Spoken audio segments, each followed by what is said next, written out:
الحمد لله نحمده ونستعينه ونستغفره ونؤمن به ونتوكل عليه ونعوذ بالله من شرور أنفسنا ومن سيئات أعمالنا من يهده الله فلا مضل له ومن يضلله فلا هادي له ونشهد أن لا إله إلا الله وحده لا شريك له ونشهد أن سيدنا ومولانا محمدا عبده ورسوله صلى الله عليه وعلى آله وأصحابه وأزواجه وذرياته وسلم تسليما كثيرا أما بعد فأعوذ بالله من الشيطان الرجيم بسم الله الرحمن الرحيم والسماء ذات البروج واليوم الموعود وشاهد ومشهود قتل أصحاب الأخدود النار ذات الوقود إذ هم عليها قعود وهم على ما يفعلون بالمؤمنين شهود.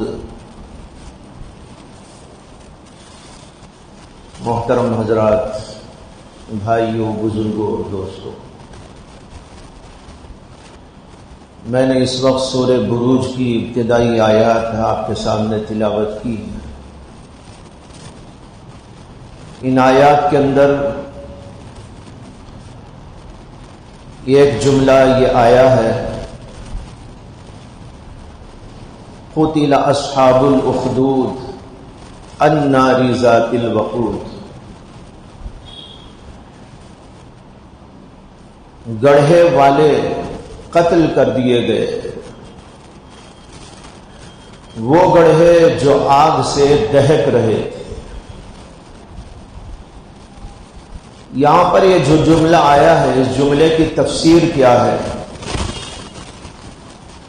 اور کس طرف یہ اشارہ ہے، اس کے بارے میں حضرات مفسرین کرام کے مختلف اقوال ہیں. کسی نے کوئی واقعہ بتایا ہے، کسی نے کسی اور واقعے کو اس کا مصداق قرار دیا ہے. بہت سارے حضرات مفسرین نے اس کی تفسیر کے اندر رسول اکرم صلی اللہ علیہ وسلم کی ایک حدیث درج کی ہے، جس کے اندر اللہ کے نبی علیہ السلام نے ایک لمبا سا قصہ پرانے زمانے کا بنی اسرائیل کا بیان کیا ہے. اس وقت دراصل میں اسی واقعے کو جو حدیث کے اندر اللہ کے نبی علیہ السلام نے پیش کیا ہے، بیان کیا ہے، آپ حضرات کے سامنے رکھنا چاہتا ہوں. وہ واقعہ کسی پرانے زمانے کا ہے، بنی اسرائیل کے. اللہ کے نبی علیہ السلام نے فرمایا کہ بنی اسرائیل میں ایک بادشاہ تھا اور وہ کافر بادشاہ تھا اور خود کو خدا سمجھتا تھا اور خدا کہتا تھا. لوگوں کو اس بات کی دعوت دیتا تھا کہ میں ہی خدا ہوں اور مجھے ہی خدا مانو. اس کے پاس ایک جادوگر تھا، وہ اس کا خاص آدمی تھا اور اس جادوگر سے وہ جادو کے سلسلے میں کام لیا کرتا تھا. وہ جادوگر جب بوڑھا ہو گیا تو اس نے بادشاہ سے کہا کہ میں بوڑھا ہو گیا ہوں اور معلوم نہیں کہ کب میری وفات ہو جائے اور میرا سارا جادو کا علم میرے ساتھ ہی چلا جائے. اس لیے آپ کسی لڑکے کو، کسی جوان کو میرے سپرد کر دیجئے، میں اس کو یہ جادو کا فن سکھاؤں گا، اس کو بھی جادوگر بناؤں گا تاکہ میرے بعد وہ آپ کا خاص آدمی ہو جائے اور وہ آپ کے لیے جادو منتر جو کچھ کرنا ہے وہ کرتا رہے۔ بادشاہ کی بات سمجھ میں آ گئی تو بادشاہ نے اپنی رعایا کے اندر سے ایک لڑکے کا انتخاب کیا اور جادوگر کے حوالے کیا اور کہا کہ یہ تمہارے پاس آئے گا، اس کو جادو سکھاتے رہنا، اپنے گھر جاتا رہے گا، آتا رہے گا، تمہارے سے جادو سیکھتا رہے گا۔ چنانچہ یہ سلسلہ جاری ہو گیا۔ اب وہ جادو سیکھنے کے لیے لڑکا اپنے گھر سے نکلتا، جادوگر کے پاس میں جاتا، کچھ سیکھ لیتا، پھر اپنے گھر آ جاتا۔ جانے اور آنے کے راستے میں ایک جگہ پر ایک راہب رہتا تھا۔ راہب کا مطلب یہ ہے کہ وہ عیسائی تھا، حضرت عیسیٰ علیہ السلام کے دین پر قائم تھا۔ حضرت عیسیٰ علیہ السلام کے ماننے والے لوگوں میں بہت سارے راہبین پیدا ہوئے۔ یہ وہ لوگ تھے جنہوں نے جب دیکھا کہ حالات ناسازگار ہیں، اللہ کا نام لینا مشکل ہے، رسولوں اور پیغمبروں کی بات کہنا مشکل ہے، دین اور ایمان کا کچھ ذکر کرنا بڑے خطرات کا باعث بن جاتا ہے، تو ایسے لوگ کہیں جنگلات میں، کہیں ایسی جگہوں پر جہاں لوگوں کی آمد و رفت عام طور پر نہ ہو، وہاں چھپے چھپے رہتے تھے اور اپنے دین کو قائم رکھتے ہوئے زندگی گزارتے تھے۔ تو ہماری آج کل کی زبان میں یوں کہہ لیجئے، کوئی اللہ کا بندہ، کوئی اللہ کا ولی تھا جو ایک جگہ پر رہتا تھا جھونپڑا بنا کر۔ یہ لڑکا جب آتا وہ جاتا جادوگر کے پاس تو راستے میں اس کی جھونپڑی ملا کرتی تھی، تو بسا اوقات اس کی نگاہ اس پر پڑتی تو وہ بڑا متاثر کن ہوتا تھا، اس لیے وہ لڑکا اس سے جا کر سلام علیک کیا کرتا تھا۔ اسے کہ جو اللہ والے ہوتے ہیں ان کے چہروں پر نور ہوتا ہے، ان کے چہرے اللہ کو یاد دلاتے ہیں، ان کے پاس بیٹھنے سے ایمان کو تقویت ملتی ہے، سکون کا باعث بنتا ہے۔ لہذا یہ لڑکا جانا آنا شروع کر دیا اس راہب کے پاس۔ تو جاتے آتے راہب کی باتیں سنتا تھا تو اسے بہت اچھی لگتی تھی، وہ اللہ کی باتیں کرتا، رسولوں کی باتیں کرتا، آخرت کی باتیں کرتا، کچھ دین کے بارے میں اس کو بتاتا، یہ سن لیتا اور پھر جادوگر کے پاس چلا جاتا۔ لیکن اس درمیان میں جادوگر کے پاس جانے میں اور اسی طرح اپنے گھر لوٹنے میں تاخیر ہو جایا کرتی تھی، اسے کہ بیچ میں وقت نکل جاتا تھا۔ جب ایک وقت یہاں لگتا تھا تو جانے میں اور آنے میں تاخیر ہو جاتی تھی، تو جادوگر اس کی پٹائی کرتا اور کہتا کہ کیوں دیر سے آئے گا، اور پھر گھر میں جاتا وہاں دیر ہو جاتی تو باپ پٹائی کرتا۔ تو یہ سلسلہ جاری ہوا تو اس بچے نے، اس لڑکے نے راہب سے جا کر پوچھا کہ میرے ساتھ تو ایسا معاملہ پیش آ رہا ہے کہ میں آپ کے پاس میں آتا ہوں، بیٹھتا ہوں، دیر ہو جاتی ہے، جب گھر جاتا ہوں وہاں دیر ہوتی ہے، جب جادوگر کے پاس جاتا ہوں وہاں دیر ہوتی ہے، تو وہ دونوں جگہ مجھے پٹائی نصیب ہوتی ہے، اب میں کیا کروں؟ تو راہب نے اس کو بتایا کہ جب وہ پوچھے جادوگر کہ دیر سے کیوں آیا، تو مبہم یوں کہہ دینا گھر میں دیر ہو گئی، اور جب وہاں پر جائے گھر کو، گھر والے پوچھیں کہ دیر سے کیوں آیا، تو کہہ دینا کہ وہاں دیر ہو گئی۔ خیر بہرحال یہ سلسلہ یوں ہی چلتا رہا۔ یہ لڑکا ایک طرف جادو سیکھتا تھا اور دوسری طرف یہاں پر اللہ اور اللہ کے رسول کی باتیں اور آخرت کی باتیں بھی سمجھتا تھا۔ تو اس کے دل کے اندر آیا کہ ان دونوں میں سے حق کون ہے؟ ابھی اس کے سامنے حق واضح نہیں ہوا تھا، وہ سوچ بچار میں تھا کہ میں جادوگر کی بات مانوں یا یہ کہ یہ جو راہب تعلیم دیتا ہے میں اس کو قبول کروں۔ ادھر بھی جاتا ادھر بھی جاتا، اس کی باتیں بھی سنتا اس کی باتیں بھی سنتا، لیکن ابھی کسی فیصلہ کن موڑ پہ نہیں آیا تھا۔ اسی درمیان میں ایک عجیب واقعہ یہ پیش آیا کہ راستے میں ایک جگہ پر ایک بہت بڑا خطرناک جانور آ کے بیٹھ گیا۔ اب وہ کون سا جانور تھا وہ تو حدیث میں ہے، دابۃ عظیمہ کا لفظ آیا، بہت بڑا کوئی جانور تھا، خطرناک جانور، شیر کہہ لو، ہاتھی کہہ لو یا اور کوئی جانور، خطرناک قسم کا جانور آ کر راستے پر بیٹھ گیا۔ اس کی وجہ سے ادھر کے لوگ ادھر اور ادھر کے لوگ ادھر جا نہیں سکتے تھے، بڑا خطرہ تھا۔ سارے لوگ ادھر بھی کھڑے ہیں ادھر بھی کھڑے ہیں اور کسی کی سمجھ میں نہیں آ رہا ہے کہ اس جانور کو کیسے بھگایا جائے۔ اتنے میں لڑکا وہاں پہنچا تو اس کے دل کے اندر ایک بات آئی، اس نے اللہ سے کہا کہ اللہ یہ جادوگر صحیح ہے یا یہ راہب آدمی صحیح بات کہتا ہے؟ میں تیرے سے عہد کرتا ہوں کہ میں ایک تنکا لے کر اس جانور کے اوپر پھینکوں گا، اگر راہب حق پر ہے تو اس جانور کو یہاں سے بھگا دے یا اس کو مار دے۔ اس نے ایک چھوٹا سا پتھر اٹھایا، تنکا سا اٹھایا اور دور ہی سے کھڑے ہو کر ایسا پھینک دیا، یہ کہہ کر پھینکا کہ اللہ راہب اگر حق پر ہے تو اس جانور کو قتل کر دے، اس جانور کو یہاں سے ہٹا دے۔ جو ہی وہ پتھر اسے لگا وہ جانور چھوٹا سا پتھر لگنے سے مر گیا۔ اسے اب یقین آ گیا کہ راہب حق پر ہے، راہب کا مذہب حق ہے، لہذا اس نے اسے قبول کر لیا۔ اس کے بعد خیر راستہ صاف ہو گیا، لوگ آنا جانا شروع ہو گئے۔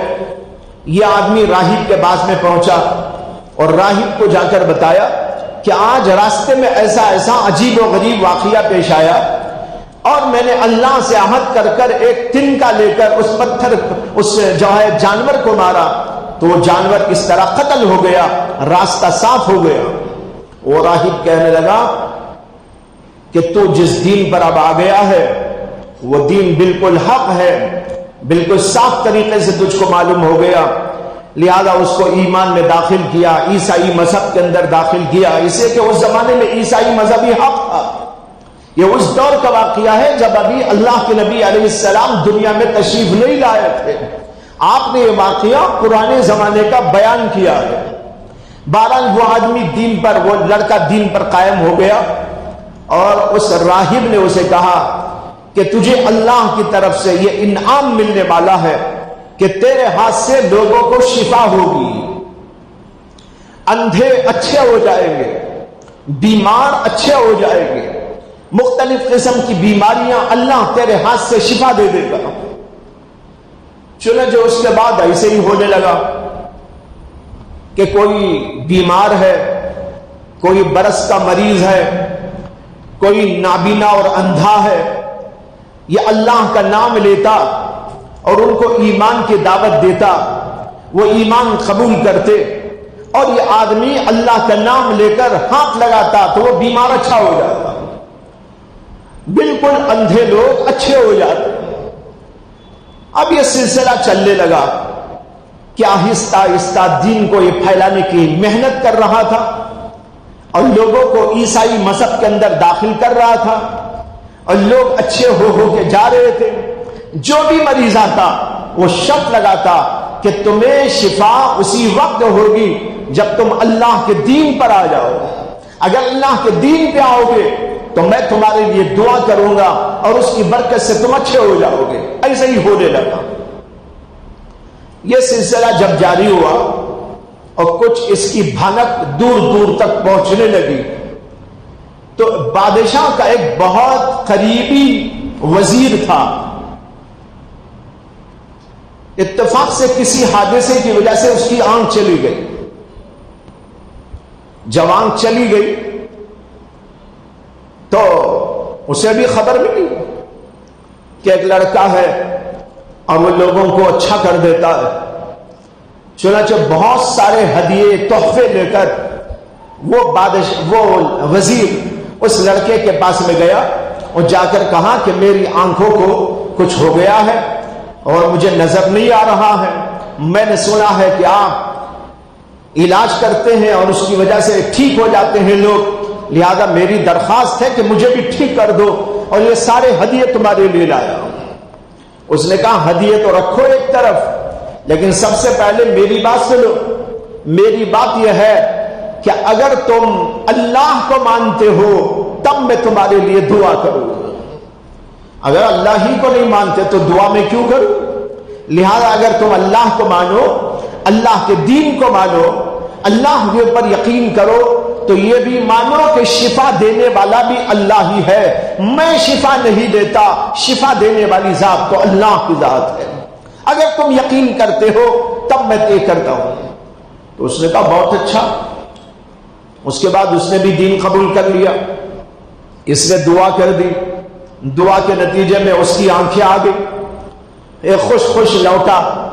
اب دوسرے دن جب بادشاہ کے پاس میں پہنچا تو بادشاہ اسے دیکھ کر تعجب کرنے لگا کہ ارے تمہاری آنکھیں اچھی کیسے ہو گئی، کیا علاج کیا تم نے؟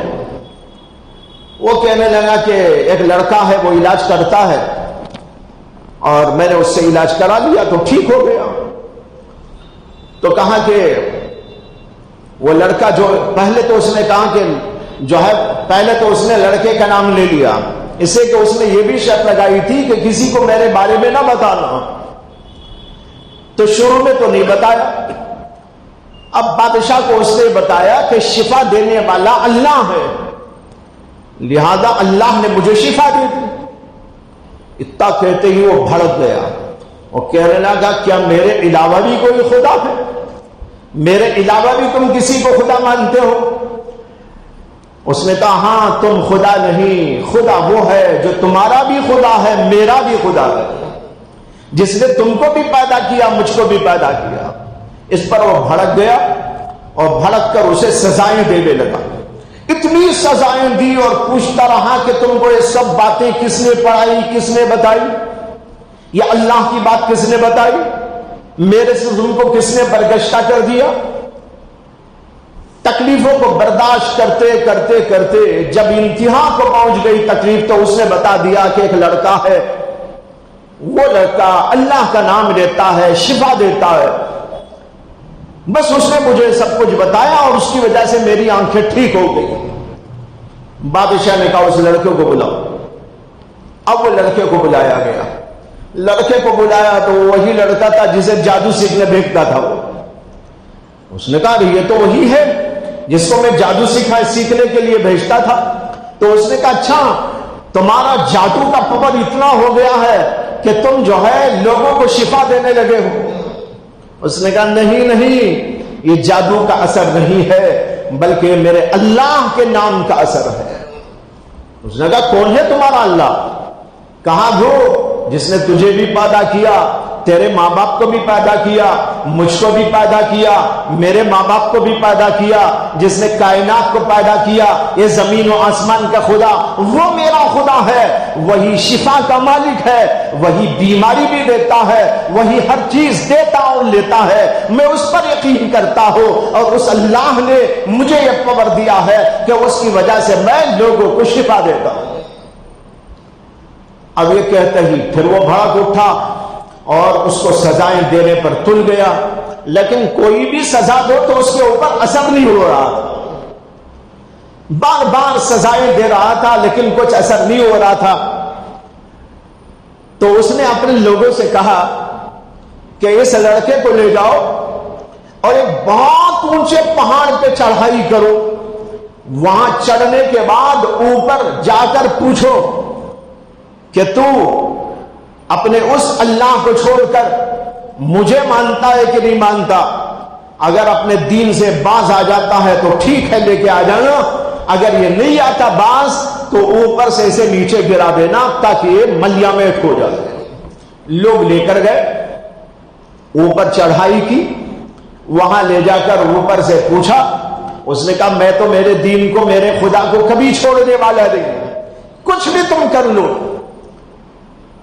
اور وہیں پر کھڑے ہو کر اس نے اللہ سے دعا مانگی اور کہا کہ اللہ یہ لوگ مجھے تباہ و ہلاک کرنے کے لیے یہاں لائے ہیں، لیکن تو میری حفاظت فرما اور ان کو برباد کر دے۔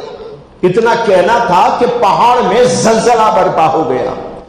زلزلہ آتے ہی وہ جتنے لزے پکڑ کے لائے تھے وہ سب کے سب وہیں گر گر کے ہلاک ہو گئے، اور یہ لڑکا وہیں صحیح سالم رہ گیا۔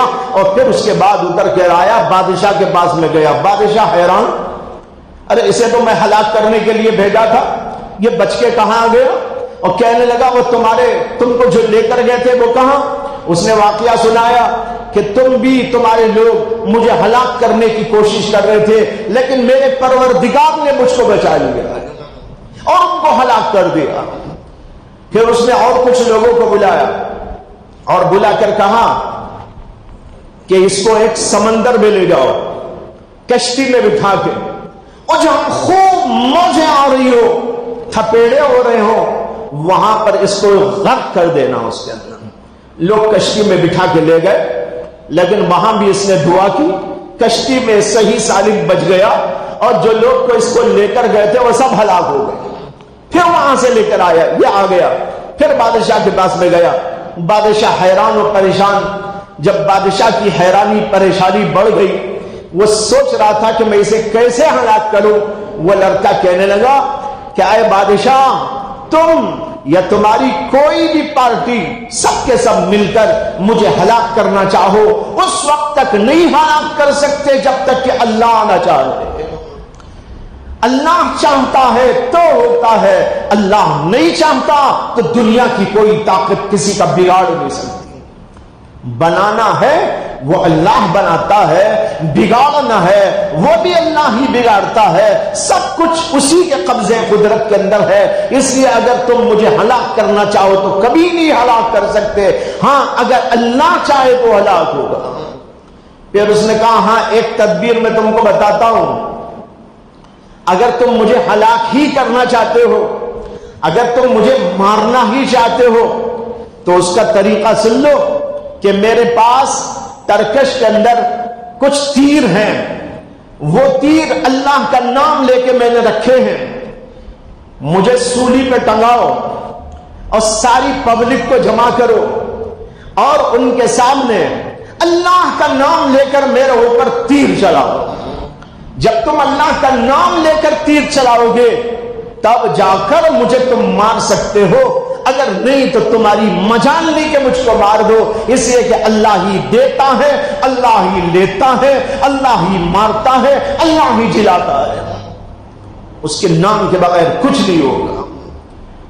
اب چونکہ اس کے دماغ میں تو سمایا ہوا تھا کسی طرح اسے ہلاک کر دینا ہے، اس نے کہا اچھا ٹھیک ہے وہی طریقہ اختیار کرتا ہوں، لیکن اس کے اندر اس نے دعوت و تبلیغ کا ایک ایسا انوکھا طریقہ استعمال کیا کہ ساری دنیا حیران رہ گئی۔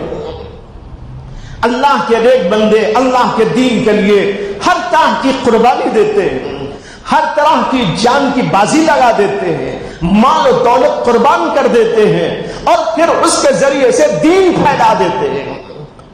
اس کے اندر بڑی حکمت عملی تھی، اس حکمت عملی کو بادشاہ کا بدھو دماغ سمجھ نہیں سکا، جو صرف کھانے پینے کا دماغ رکھتا ہو، جو دنیا کی مال و دولت کا دماغ رکھتا ہو، جو کھانے پینے ہی میں اپنی ساری عقل کو لگاتا ہو، اسے اتنی اونچی بات کبھی سمجھ میں نہیں آ سکتی تھی۔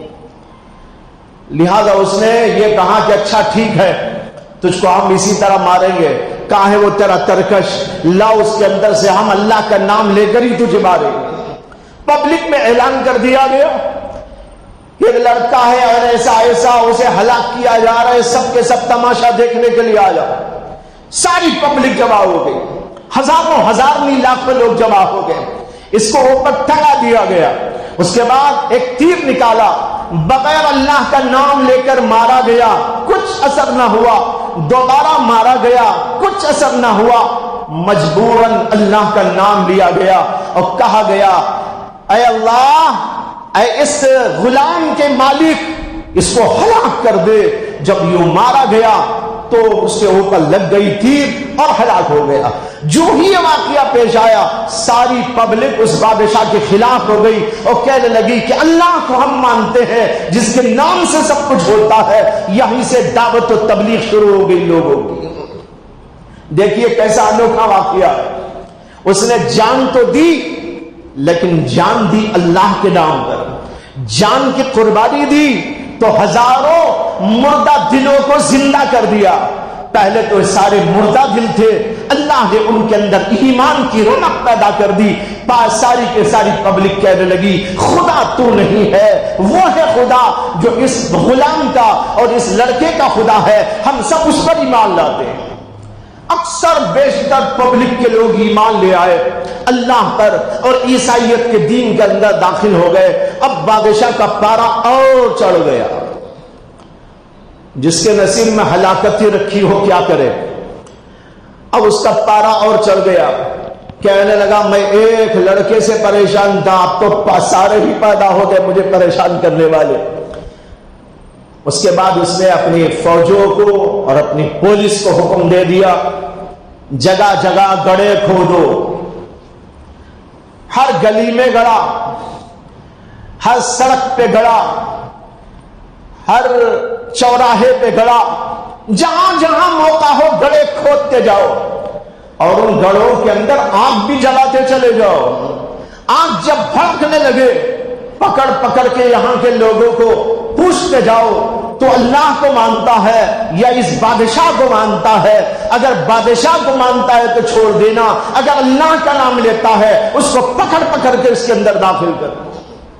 اب ہزاروں ہزار لوگوں کو جگہ جگہ جگہ جگہ پورے شہر میں گڑھے کھود کھود کر آگ بھڑکا بھڑکا کر, جس کو اللہ نے کہا قتل اصحاب الاخدود النار ذات الوقود, بھڑکنے والی آگ کے گڑھوں کے اندر ان کو قتل کیا گیا تھا. یہ وہ اصحاب اخدود ہیں.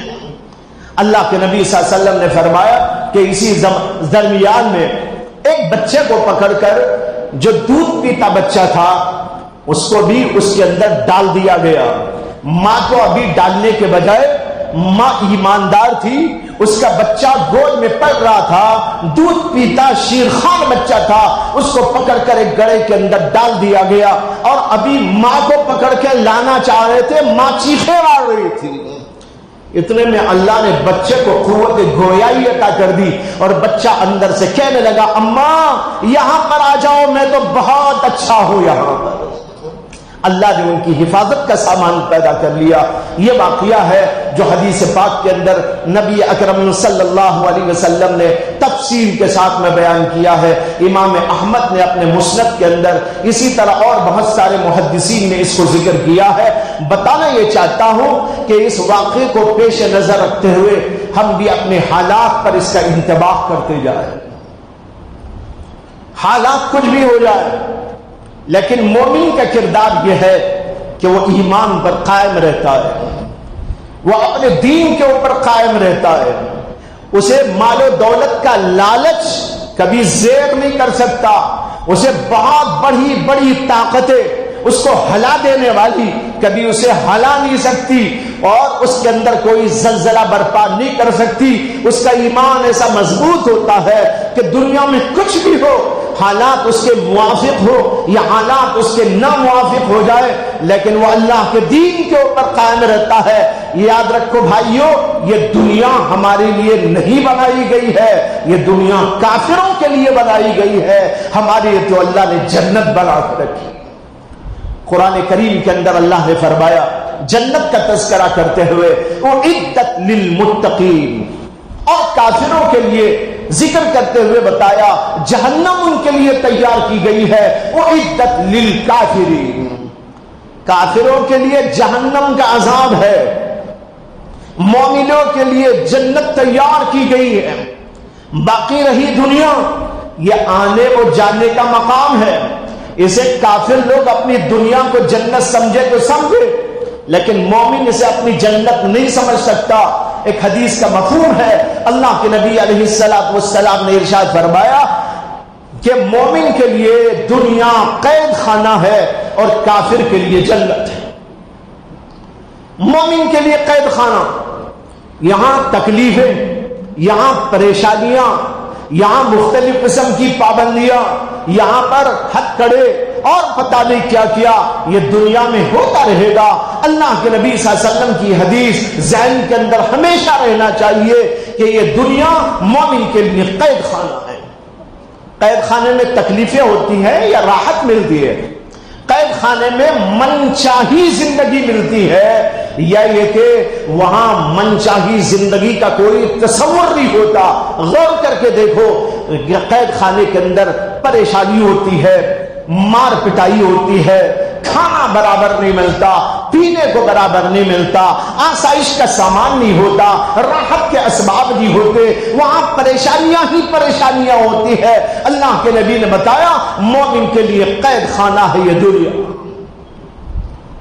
لہذا مومن کو یہ تصور کر کے دنیا میں نہیں بیٹھنا ہے کہ بس جناب ہم یہاں راحت سے رہیں گے، آرام سے رہیں گے، آسائش سے رہیں گے۔ نہیں، پابندیاں ہیں، اور پابندیاں دو قسم کی ہیں، ایک پابندیاں شرعی پابندیاں اور ایک پابندی ہے وہ تکوینی پابندی۔ شرعی پابندی بھی ہے اور تکوینی پابندی بھی ہے۔ تکوینی پابندی کا مطلب یہ ہے کہ دنیا کے حالات ایسے ہوں گے، اس کائنات کے اندر ایسے اسباب پیدا ہو جائیں گے کہ مومن کے لیے یہ دنیا قید خانے کی طرح ہو جائے گا۔ اور شرعی پابندیوں کا مطلب یہ ہے کہ یہاں پر اللہ کی طرف سے ہمارے اوپر شریعت کی پابندی ہے۔ جیسے قید خانے میں آپ من چاہی زندگی نہیں کر سکتے، اللہ کے قانون کے حساب سے بھی اس دنیا کے اندر جو آپ کا جی چاہے وہ آپ نہیں کر سکتے۔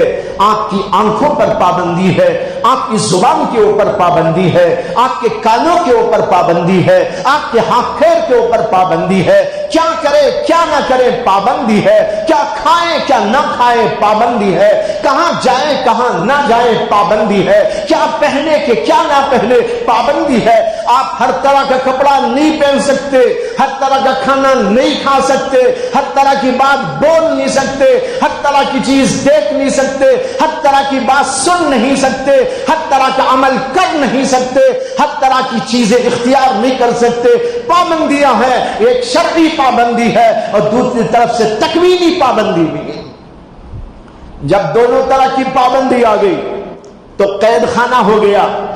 قید خانے میں اگر ہم اس طرح رہیں جیسے اللہ چاہتے ہیں تو بھائی ہمارے لیے اللہ نے جنت تیار کر رکھی ہے، اور اگر ہم اس قید خانے میں رہتے ہوئے بھی اللہ کو ناراض کر دیں، ہے تو قید خانے میں، یہاں آسائش کا نام نہیں ہے، یہاں پر منچاہی زندگی کا تصور نہیں ہے، یہاں پر حالات ہیں، یہاں پر پریشانیاں ہیں، لیکن حالات اور پریشانیوں میں بھی اپنے رب کو خوش کرنے کی فکر نہ کرے، اس کو بھی اس وقت ناراضگی کرتے چلے جائے تو نہ دنیا میں سکون ملا نہ آخرت میں سکون ملا۔ اگر ہم یہاں قید خانے میں ہیں تو ہمارا عمل کیا ہونا چاہیے؟ اللہ کے مطابق زندگی، ایمان کے ساتھ زندگی، اعمال کے ساتھ زندگی، اخلاق کے ساتھ زندگی، اللہ کے احکام کے ساتھ زندگی، شرعی پابندیوں کے ساتھ زندگی، ان تمام چیزوں کے ساتھ اللہ کو خوش کرنے کی فکر کرتے ہوئے ہم چلتے رہے۔ ایک قید خانے سے نکلیں گے دوسرے قید خانے میں نہیں جائیں گے، قید خانے سے نکلیں گے تو سیدھا جنت میں چلے جائیں گے۔ لیکن یہاں قید خانے میں رہتے ہوئے اللہ کو راضی نہ کرے، نماز نہ پڑھے، احکام خداوندی کی پابندی نہ کرے، آنکھیں غلط، زبان غلط، ہاتھ پیر غلط، سوچنا غلط، بولنا غلط، دیکھنا غلط، ہر عمل غلط، الٹا سیدھا کرتے رہے، یہ بھی قید خانہ، اور اس قید خانے سے نکلیں گے تو کہاں جائیں گے؟ اور ایک قید خانے میں چلے جائیں گے۔ یہ چھوٹا قید خانہ ہے، وہ بڑا قید خانہ ہے۔ چھوٹے قید خانے سے نکلیں گے اور بھائی اللہ نہ کرے کہ بڑے قید خانے میں ڈال دیے جائیں۔ پناہ مانگو اللہ کی، پناہ مانگو جہنم کی۔ اللہ کے نبی علیہ السلام پناہ مانگتے تھے اور فرماتے تھے کہ اللہ میں جہنم سے پناہ مانگتا ہوں، اللہم انی اعوذ بک من عذاب جہنم۔ اور ایک حدیث میں یوں دعا کرتے تھے، اللہم انی اعوذ بسخطک اللہم انی اعوذ بک من سخطک و من غضبک وعذاب جہنم، یعنی مطلب یہ ہے میں آپ کے غضب سے پناہ چاہتا ہوں، آپ کی ناراضگی سے پناہ چاہتا ہوں، جہنم کے عذاب سے پناہ چاہتا ہوں۔ یہ جہنم تو کوئی معمولی چیز نہیں ہے۔ اگر یہاں ہم کو تکلیف ہے، یہاں ہم کو پریشانی ہے، یہاں کھانے پینے کی تکلیف ہے، یہاں مختلف قسم کی پریشانیاں ہیں، پریشانیوں کو برداشت کرو اور اللہ کو خوش رکھنے کی کوشش کرو۔ اگر ہم نے کر لیا، اس گڑھے سے نکل جائیں گے، اس قید خانے سے نکل جائیں گے، ان پریشانیوں سے نکل جائیں گے، ان عذابات سے نکل جائیں گے اور جنت کے اندر پہنچ جائیں گے۔ اگر ہم نے ایسا نہ کیا، یہاں سے نکل کر جہنم میں چلے جائیں گے۔ او جہنم بڑی خطرناک، اس کو کون برداشت کر سکتا ہے؟ لہذا ہمیں اور آپ کو چاہیے کہ اپنے ایمان پر مضبوط رہے، اپنے اعمال کو ٹھیک ٹھاک کرتے رہے۔ حالات دنیا یہ ایسے ہی رہتے ہیں، ہم سمجھتے ہیں کہ ایسے نہیں رہتے۔ بہت ساری حدیثوں میں نبی اکرم صلی اللہ علیہ وسلم نے بتایا ہے پچھلے زمانے کے لوگوں کو ایسی ایسی مصیبتیں، ایسی ایسی تکلیفیں، ایسی ایسی پریشانیاں آئی تھی کہ آپ لوگ اس کا تصور بھی نہیں کر سکتے۔ یہ دیکھو، یہ واقعہ جو آپ کے سامنے ذکر کیا ہے اور نبی اکرم صلی اللہ علیہ وسلم کا بیان کردہ واقعہ ہے، پچھلی امتوں میں سے ایک کا قصہ ہے۔ کیا حالات ان کے لیے پیش آئے؟ بھائیو بزرگوں، ایسے حالات تو ہمارے لیے نہیں ہیں، لیکن ہم پریشان ہو رہے ہیں۔ لیکن یاد رکھو، خالی پریشانی کا علاج نہیں ہے۔ میرا جملہ ذرا سمجھنے کی کوشش کیجئے۔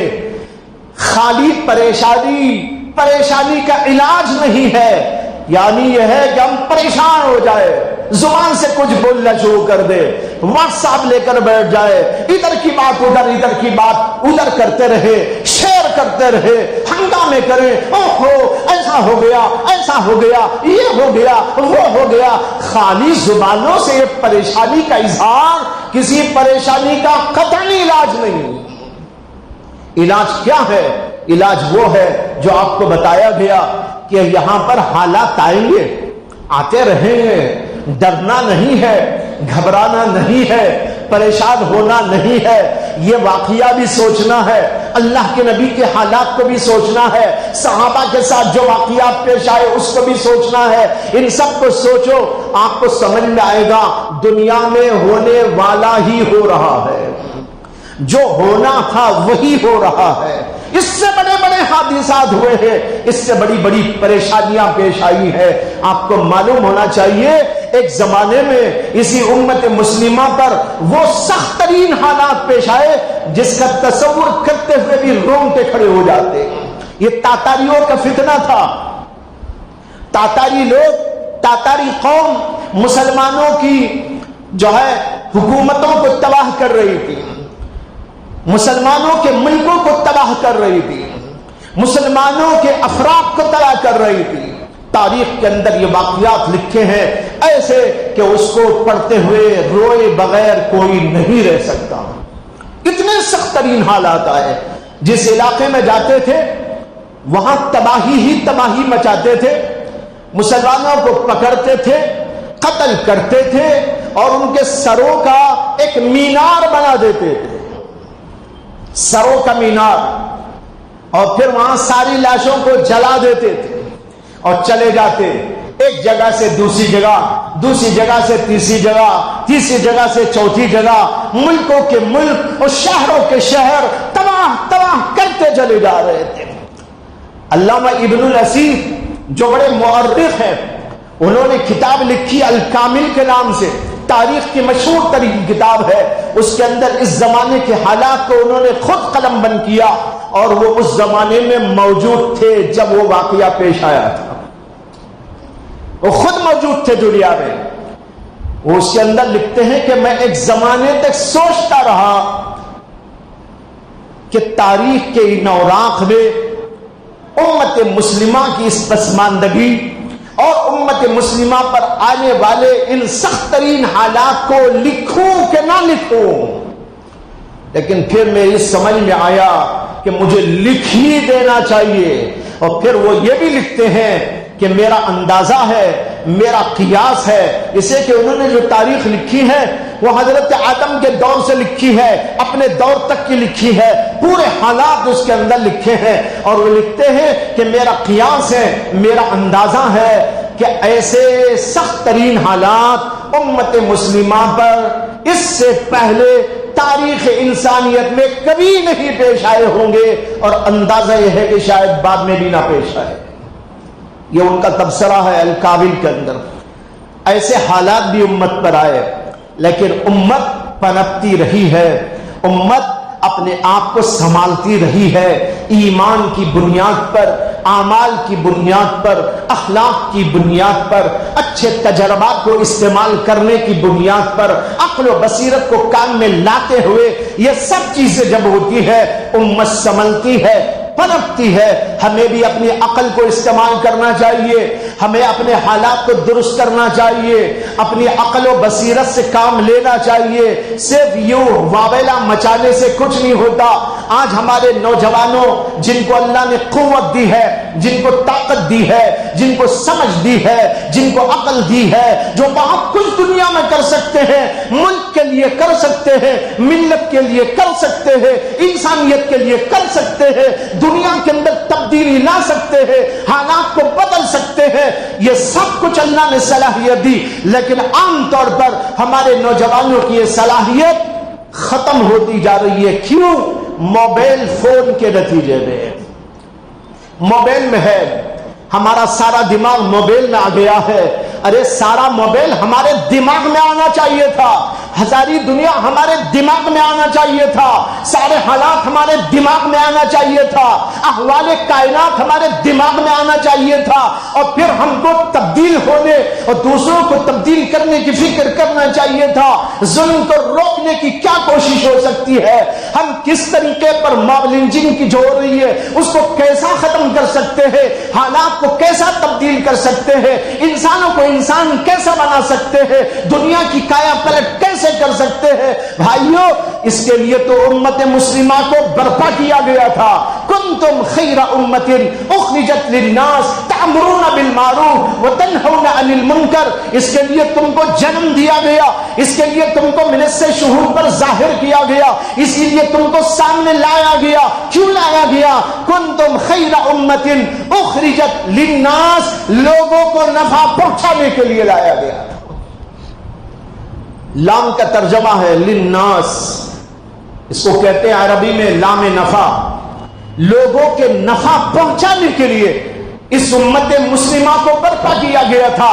موبائل میں گم ہونے کے لیے نہیں لایا گیا تھا، اپنی صلاحیتوں کو برباد کرنے کے لیے نہیں لایا گیا تھا، صرف کھانے و پینے کے سامان جمع کرنے کے لیے پیدا نہیں کیا گیا تھا، عیش و عشرت کے سامان جمع کرنے کے لیے نہیں پیدا کیا گیا تھا۔ عشرت کا تصور چھوڑ دو، تم اس میں دنیا میں عشرت کے لیے نہیں آئے ہو، تم قید خانے میں ہو، قیدیوں کی طرح رہو، اللہ کے قیدی بن کر رہو، اور جب جاؤ گے تو بہت بڑی جنت میں جاؤ گے۔